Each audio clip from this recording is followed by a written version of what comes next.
So we did spin yesterday. The Danettes survived, I guess is probably the best word. I want to know what you expected when you went to spin.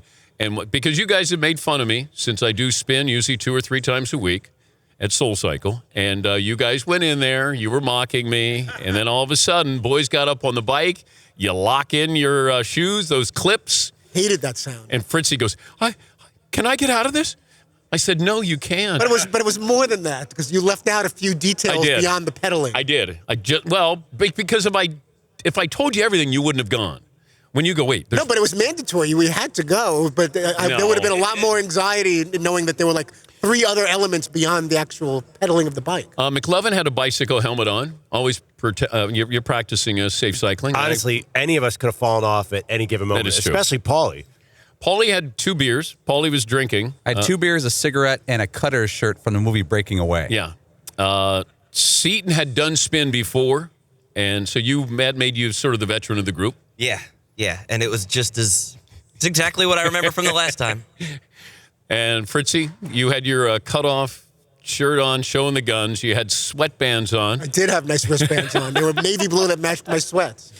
But I didn't like that they gave everyone 1 water. They gave me 2 waters, a second towel, a second padding for the bike seat. So what kind of message were they trying to send to me about how they thought I was going to do? And as soon as Fritzy, the only reason why I think you stayed in the class is you saw that there was a blonde. Yes. Right? right in front of me and to the right. Yes, you did. She was wearing like an olive green tank top and black spandex and with the word Texas, I believe, in white letters across the left leg. You believe it said Texas on it? Quite sure. Yeah, I'm sure. I was very impressed. Yeah, sure. But Fritzy goes, hey, do you see? I said, concentrate on this, dude. But it helps motivate you. No, it does. It gets you. It does. At least it adds another 10 minutes of how long you can last if you have something nice to look at. And I lied to I said to Fritzy, once that door shuts, it locks. Like you can't get out. It's like a prison cell.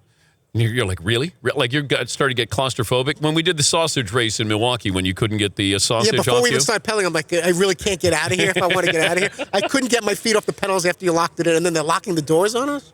Yeah, see. Well, when you're on the bike, there was a huge mirror in front of all of us, so you could see everything that was going on in the class. What's the point of that, by the way?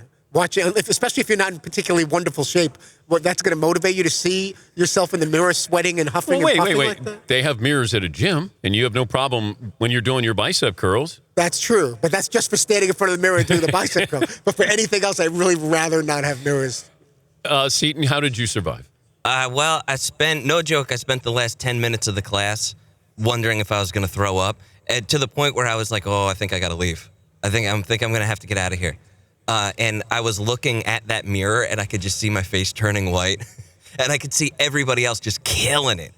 Some of the people in there they're unbelievable, like machines. They're just bouncing, going crazy, and I'm like, I think I'm getting lightheaded. There's that scene in Raiders of the Lost Ark when the guy melts. Right? Like his whole face melts. Here we go. That was you. Fritzy's face looked like it was melting. It felt like some kind of wax sculpture that was left out under a heat You looked like a wax figure, and your face was starting to melt a little bit. I think the people that were in tremendous shape around us could have acted a little bit like it was an effort of any kind for them. That they were struggling just a little bit to make us feel at home. Yeah, Paulie. So about 10 minutes left, Seton turns to me and kind of gives me a look. He goes, I think I'm going to throw up. And instead of saying, are you okay? Can I help you? I look over at our camera and I'm like, get a camera on Seton pronto. So everybody, I looked at one of the camera guys. I was like, I mouthed to him, I think I'm going to throw up. And they're like, okay. They looked. All of a sudden, all of the cameras adjusted right towards me. Of course. Like, all right, just make sure that we get this. Don't worry about it. It's all about content, Seton. Yeah. If you're going to throw up, we wanted to see it on camera. Yeah. If Fritzy was going to die, we wanted to see it on camera. Yeah, might as well get it. That's what we're all about. The Dan Patrick Show, weekday mornings on Audience.